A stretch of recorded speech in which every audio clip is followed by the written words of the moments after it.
everybody, how's it going? My name is Will and welcome back to Copper Jacket TV. Now I'm sure you've all heard about the new rules and regulations surrounding pistol braces. The ATF has decided they're going to go after braces, they're going to go after bump stocks, they're going to go after 80%ers. They're going to do everything they can to try and ban as much as they can in the shortest amount of time possible. Well, guess what? They have levied some pretty heavy fines and penalties if you decide to disobey them. So let's talk about it.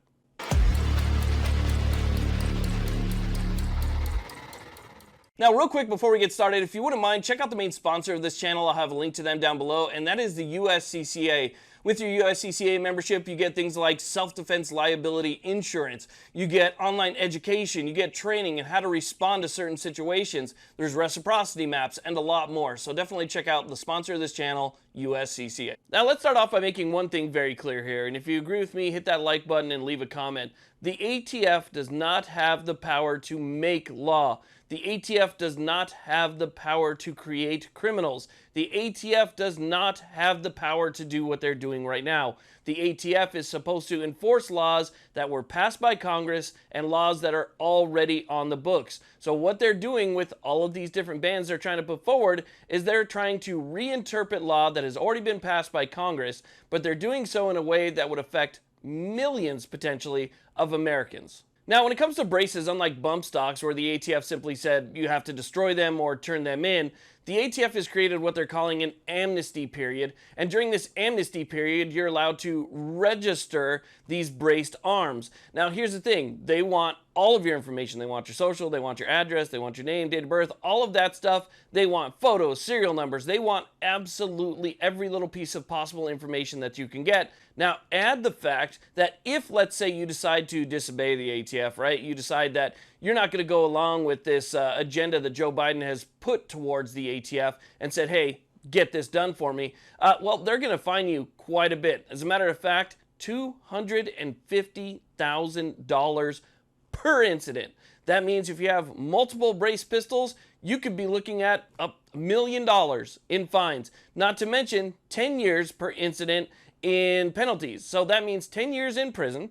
You lose your rights, your Second Amendment rights. So that's 10 years in prison, lose your Second Amendment rights, and $250,000 in fines.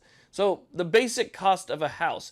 That is something that most people would never recover from. Now, here's another problem that I see with this. Most people aren't doing what you're doing right here, which is staying diligent, staying on top of things, watching YouTube videos, reading articles, where they know what's up, what's coming down the road, right? There could be somebody who bought something that was on the wall, sold as braced, which is what a lot of people did. They bought something sold as braced, as legal. They put it in a safe. They take it out once or twice a year, and that's pretty much the end of it for them, not knowing that they have a felony sitting in their safe.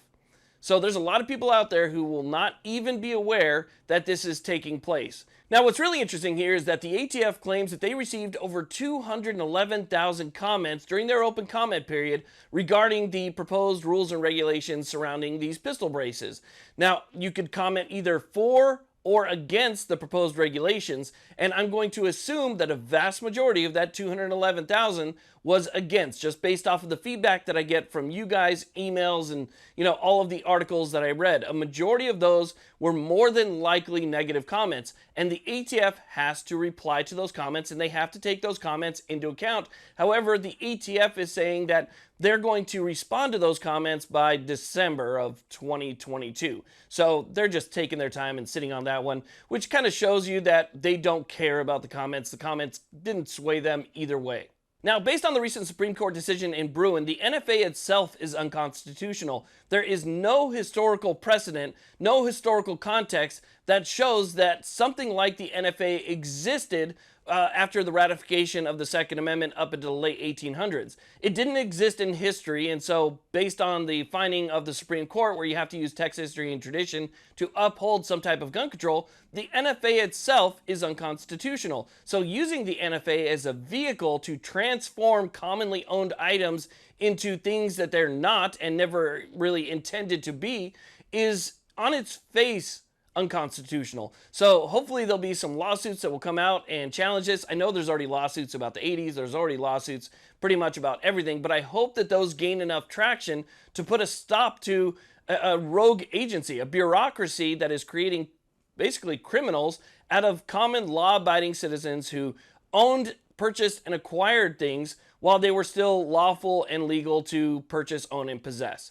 So the flick of a switch, the ATF can take these law-abiding Americans and turn them into felons. So I wanted to make you guys aware of that. Pretty hefty penalty. I think they can just go ahead and kick it down the road. I don't care what kind of law they come up with anymore. I'm done with it. But I wanted to let you guys know about it so you can make your own decisions. I want to thank you all very much for watching. I really do appreciate it. Please like, subscribe. Have a great day.